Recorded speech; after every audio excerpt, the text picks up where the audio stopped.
Hello there, and welcome to Cybersecurity Today. I'm Jim Wiggins, the host of this show. In case this is the first time that you've seen our show, let me provide you with a quick overview. This program delves deep into the complexities of cybersecurity. Leveraging my background in the field, I'm here to offer insightful and compelling discussions on a variety of computer security topics. Our 30-minute episodes adopt a format reminiscent of a talk show or news segment covering a broad spectrum of themes, issues, and the latest developments in cybersecurity. Tailored for an audience that ranges from novices to experts in the field, our show brings critical insights and perspectives from leading cyber professionals on the forefront trends of the cybersecurity landscape. Our mission is to cater to a diverse viewership, whether you're just starting out or you're a seasoned expert. We trust that you'll find today's installment both informative and engaging. We typically separate the show into two segments. We'll have our first segment called Cyber Bites. This segment covers a number of current events that are occurring today in the cybersecurity industry. Then in our second segment, we're excited to have Ms. Victoria Yan Pillitteri, a leading senior cybersecurity researcher at the National Institute of Standards and Technology, or NIST, join us on Cybersecurity Today. Ms. Pillitteri will discuss the cutting-edge advancements and challenges in the NIST Risk Management Framework, RMF, a topic critical for professionals navigating the evolving landscape of cybersecurity risks and technologies. Victoria's insights promises to be invaluable. Her expertise not only in cybersecurity, but also in fostering a proactive risk management culture within organizations makes her a perfect guest for our second segment. Okay, let's get into the Cyber Bites and talk about what's going on in the cybersecurity industry. The Cybersecurity and Infrastructure Security Agency, also known as CISA, alongside U.S. and international partners, has published a joint advisory to protect against Volt Typhoon, a sophisticated cyber threat group linked to China. This initiative aims to assist owners and operators of critical infrastructure in defending their assets against cyber attacks by offering detailed mitigation strategies. The advisory highlights Volt Typhoon's methods of conducting in-depth reconnaissance and customizing their attack techniques to each target. Critical infrastructure entities are encouraged to adopt a proactive security posture and enhance cyber awareness. This guidance was developed in collaboration with several national and international cybersecurity organizations. In other news, the Biden administration has issued a warning to state governors about the risk of serious cyber attacks on the nation's drinking water and wastewater systems, highlighting their vulnerability due to insufficient cybersecurity measures. The alert stresses the importance of taking even basic cybersecurity steps, such as changing default passwords and updating software to prevent disruptions. It was noted that cyber groups linked to Iran's Islamic Revolutionary Guard Corps and China have been targeting critical infrastructure, including water systems, with some attacks already resulting in operational technology being disabled. The administration is urging states to ensure their water systems are secure against such threats and is organizing a meeting with state officials to discuss cybersecurity in the water sector alongside plans to establish a water sector cybersecurity task force. That wraps up the latest in cybersecurity news. After a brief intermission, we'll return with our esteemed guest, Ms. Victoria Yan Pillitteri, to explore the forefront of the risk management framework and its innovations at the National Institute of Standards and Technology. Stay tuned as we delve into how evolving landscapes and cybersecurity risks and technologies impact the RMF, offering insights and strategies for tomorrow's security challenges. We'll be right back. When you're finished with your food or beverage cartons, toss it in the recycling bin. Because every carton is recyclable and can be turned into useful paper products. When the contents are gone, let the carton live on. Recycle your cartons. Welcome back to Cybersecurity Today. In this next segment, we have the privilege of speaking with Ms. Victoria Yan Pillitteri, a senior cybersecurity researcher at the National Institute of Standards and Technology, also known as NIST. Victoria leads the Security Engineering and Risk Management Group and has played a pivotal role in the development of the NIST Risk Management Framework, as well as in projects related to cybersecurity and privacy within the federal government.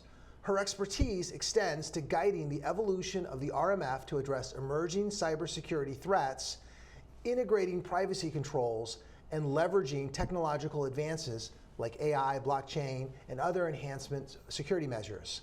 Victoria, welcome to the show. Thank you so much for having me here today, Jim. Yeah, we're super excited to have you.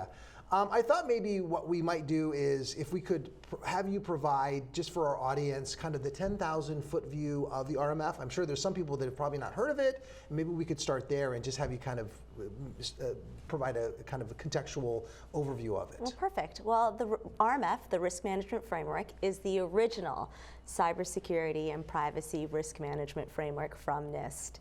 It's a 7-step holistic process and methodology that organizations can use to manage risk to their systems and across the organization.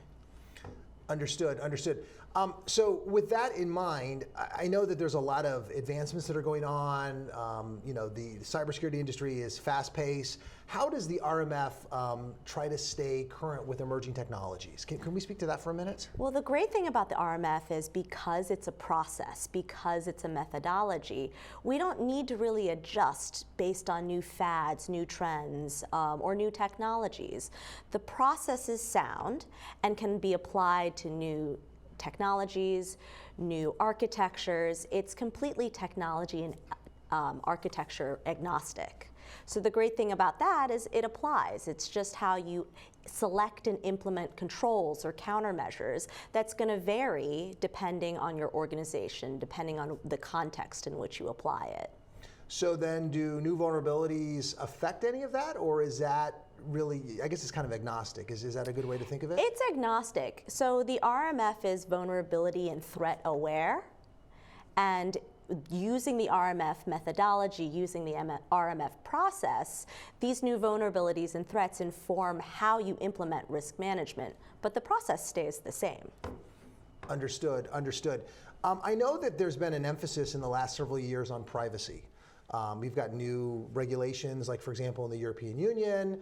I know the Congress in the United States have been looking at aspects of it. How does the RMF integrate with privacy considerations and implementation of appropriate controls? Can you speak to that? Well, the update of the RMF in 2018 integrated privacy risk management concepts into the RMF. So it is the first holistic framework that addresses both cybersecurity and privacy risk together.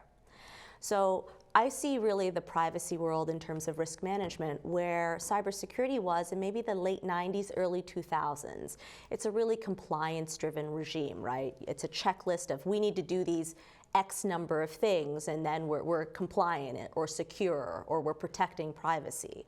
And we really want to take that mindset and shift it into, yes, you need to do these X number of things so you're compliant with laws and regulations, but how do you go above and beyond to really manage risk, to manage privacy risk especially, because it's not necessarily synonymous with cybersecurity risk. They play into one another, but they are really separate concepts.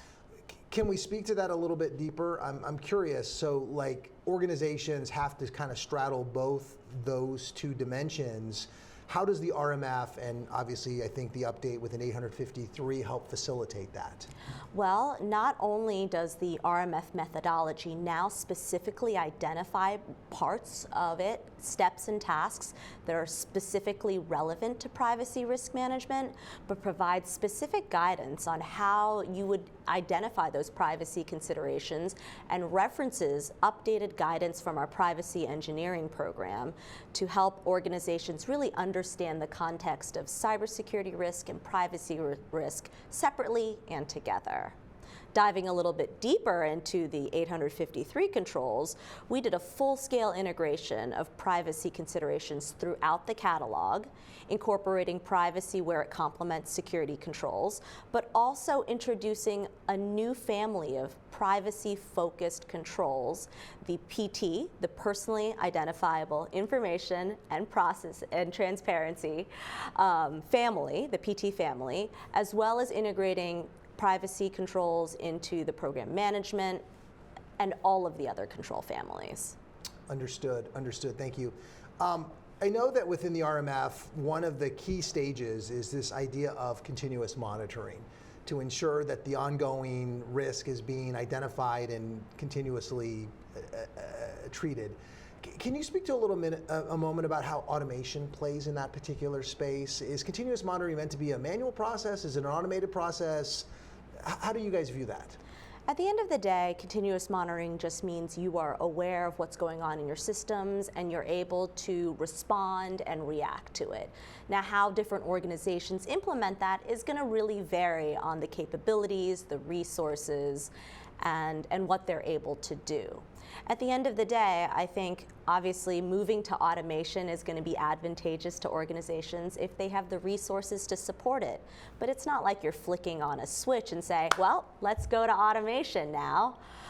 It's a gradual process that takes time to build up, that you need to leverage the resources, leverage the data that you have, and being able to make data-informed, risk-based decisions is one of the foundational principles of the NIST RMF. So obviously, in order to go to that, fully automated continuous monitoring program, there needs to be baby steps along the way to make sure that you have the capabilities and the foundations to enable that. Understood. So I'd like to talk now about some cross-sector impacts.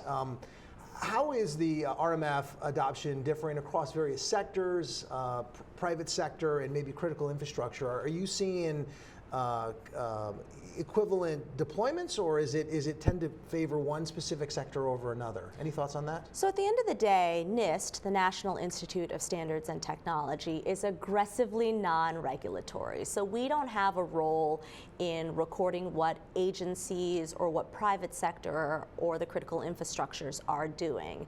What we do get is, anecdotal stories and information from the people that we partner with, from our users that voluntarily share their success stories. So while I can't say we measure success, I think we measure our success by, people leveraging the standards and guidelines we put out there, reaching back to us with questions and asking for more guidance. We're seeing, across the U.S. federal agencies, they're obviously using the NIST RMF as the foundation for their cybersecurity and privacy programs. We see a lot of voluntary use and reference through the various different critical infrastructures in private sector, academia, and even internationally. But there's no real great way to measure it. We don't have, a list somewhere in the back. Understood. Can we talk now about some of the challenges that non-federal agencies might have in terms of adopting the risk management framework? I think one thing that we see commonly is NIST provides great technical guidance, but at the end of the day, it is also very technical guidance. The way that we write usually is for a very specific cybersecurity audience. And we see that there's a need and a lot of great value for writing for a broader audience to better understand and apply these concepts, because cybersecurity is universal. So one of the things that NIST is doing is, through our NIST Cybersecurity Small and Medium Business Program, developing quick start guides, a series of shorter, easier to read, understand, and kind of dive right in guidance to help small to medium entities, whether they be smaller federal agencies, whether it be smaller businesses, leverage these concepts. Because while originally the RMF was developed for federal agencies, again, cybersecurity, the need to protect our information and systems, is truly universal. And since we already have this guidance, why not leverage it for all of these other different user communities as well? That makes a lot of sense. I'd like to go a little deeper on something, and that is, you've got organizations out there that look at things like the RMF from a compliance framework, and you talked about that earlier. And I think, as you mentioned, there's been a kind of a shift to really move away from compliance. What kind of steps, what kind of activities do you think organizations can take in order to foster more of that kind of risk management approach versus more of the compliance mindset? Any thoughts on that? So I think there's this common misnomer that risk management and compliance are just at odds with one another. And if you're doing risk management, you're not going to meet your legal regulatory compliance requirements. And that's really just not true. The foundation of a good risk management program is understanding your constraints and what you have to do. So by meeting all your compliance requirements, understanding the additional risks, the threats, the vulnerabilities, you're able to build on top of that and truly understand, communicate, and manage the risks that are unique to your organization. Compliance sets a fantastic floor, but we shouldn't stay at the floor. We need to build up and really address the unique risks that each organization has. So are there specific models or guidance that NIST puts out that organizations can use to try to measure whether they've achieved an effective risk management program? I understand the compliance floor construct, makes a lot of sense, but how do you know when you've gotten to that kind of optimal state? Well, so that optimal state is going to be a little bit different for everyone. It's really context driven, right? It's going to depend on your resources. It's going to depend on your risk management strategy, your risk tolerance. These are all things that are really unique to each organization, so we can't necessarily define it. But I think universally, characteristics of a successful risk management program means you understand the risk, you're able to communicate it internally and externally throughout your supply chain, you're able to manage risk, and you're able to respond and recover when things don't go exactly according to plan, because that's one thing that's guaranteed in this business, right? Absolutely, absolutely. I would like to talk a little bit also about the work that NIST is doing with the international community. Can we speak for a moment about how the RMF is, for example, synchronized or integrated or at least crosswalked with like ISO standards? What kind of work's being done there? The S in NIST is for standards, and that's one of the foundational roles of NIST, is participating in international standards organizations as appropriate as subject matter experts. So the tie between the RMF and, say, the ISO standards, we have members of our team that participate in the applicable ISO working groups contributing to those standards. But NIST is just one voice of many, right? So we want to make sure that our standards and guidelines, the international community is not only aware of them, but sees kind of some of the benefits. We obviously advocate for NIST standards and guidelines since they're already paid for and available for the community, but also understand that it's not a one-size-fits-all solution for every country, every private sector company. So the part of our role in participating in ISO is sharing the good work that we have, being aware of what else is happening in the international community, and bringing those best practices into our standards and guidelines as well. Understood. How about from an educational perspective? Are there any initiatives that are currently through NIST that really propagate or promote the use and the adoption of the RMF and or other any NIST standards? Well, I think in general, NIST, we are a measurement science research organization, so marketing hasn't always been our strongest suit. But there's so many great venues that different projects and programs, they do a lot of outreach. They do events like this. They talk to people within industry and go to conferences. So we try to actively engage in those as much as feasible. There's a lot of private sector organizations that offer wonderful training resources. NIST doesn't ever endorse any specific organization, but there's no shortage of certifications, courses available for those that want to learn more. Since we're not trainers or educators specifically in NIST, we do offer, we give presentations upon request. We've also developed online courses. So introductory courses that are self-paced, on demand. You can, watch them from your iPhone, or you can take them from your work computer, that provide introductory overviews of the RMF.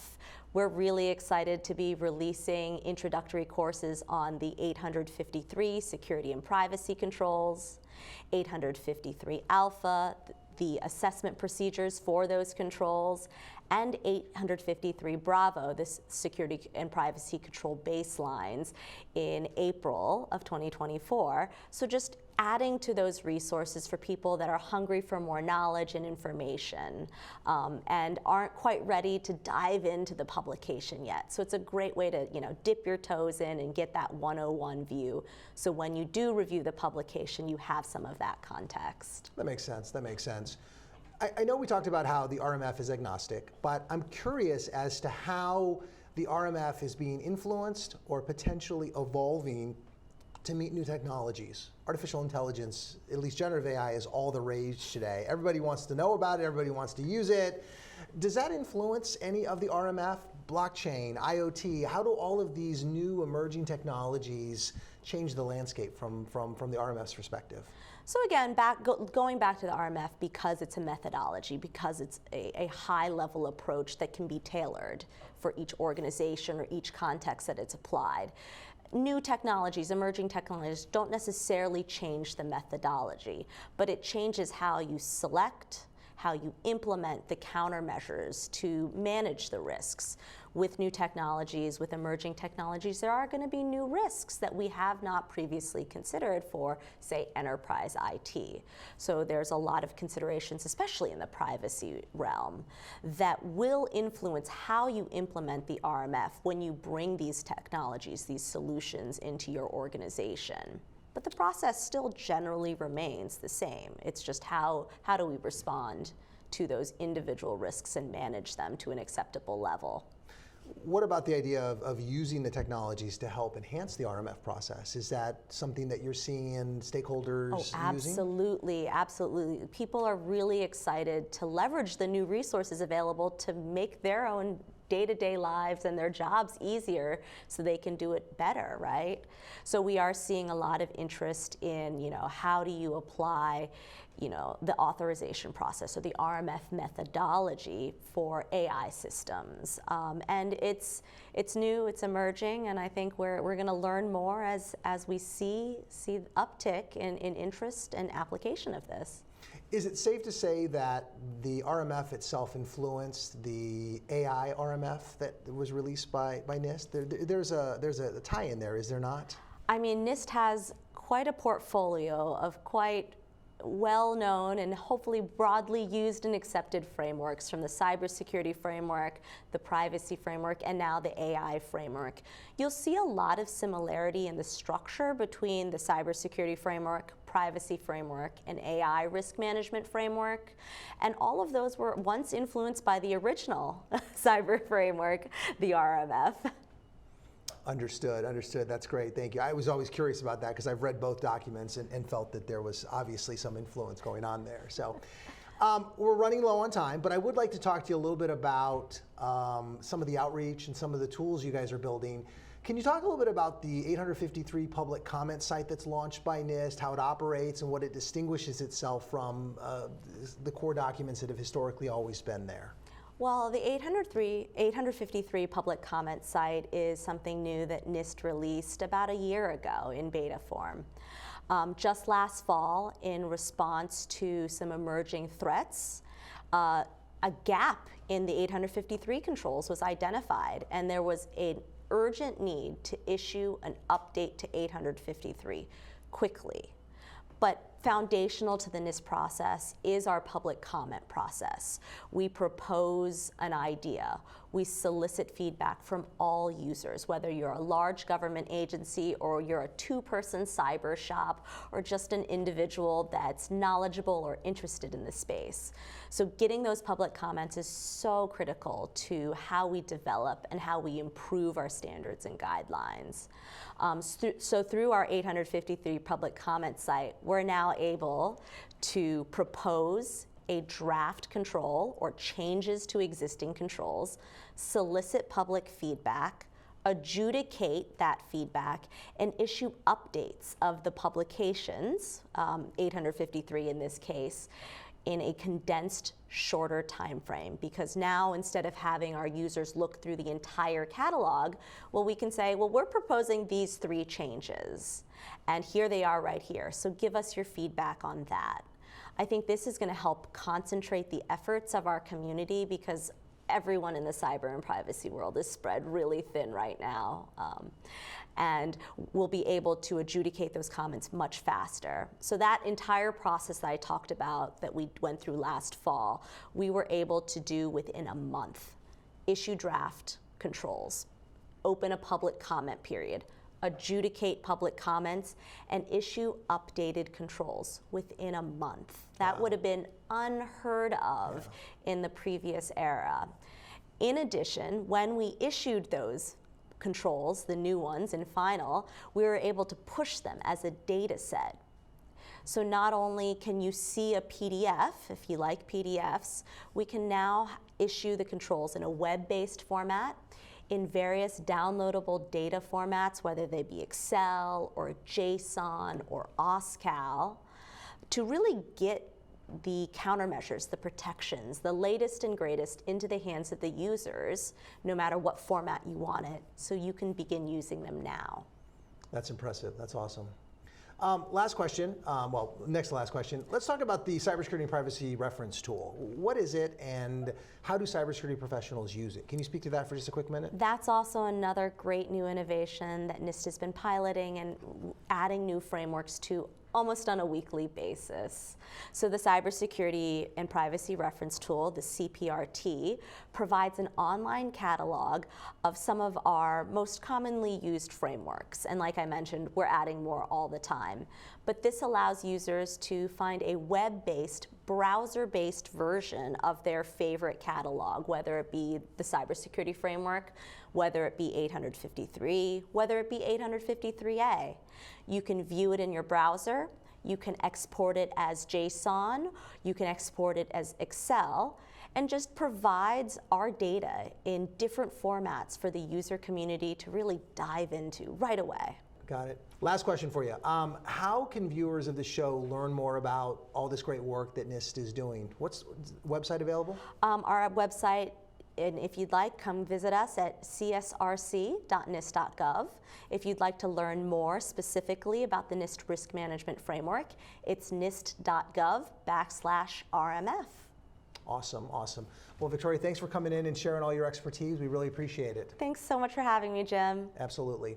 So that's going to do it for today's episode. We again want to thank our guest, Ms. Victoria Yan Pillitteri, for coming on and talking to us about the role of NIST in developing cybersecurity guidance and standards around risk management and a whole other range of areas. We hope you found that today's information both interesting and useful, and that you'll learn something new about cybersecurity. If you'd like to learn more about cybersecurity today and keep tabs on upcoming episodes, please check out our show's website at www.cybersecuritytoday.org. Additionally, you can scan the QR code displayed at the bottom of your screen for quick and easy access to our show's website. Also, feel free to reach out to us with any questions or comments via email, which is contact us at cybersecuritytoday.org. We look forward to seeing you at our next broadcast. Thanks a lot for joining us. Stay safe, stay informed.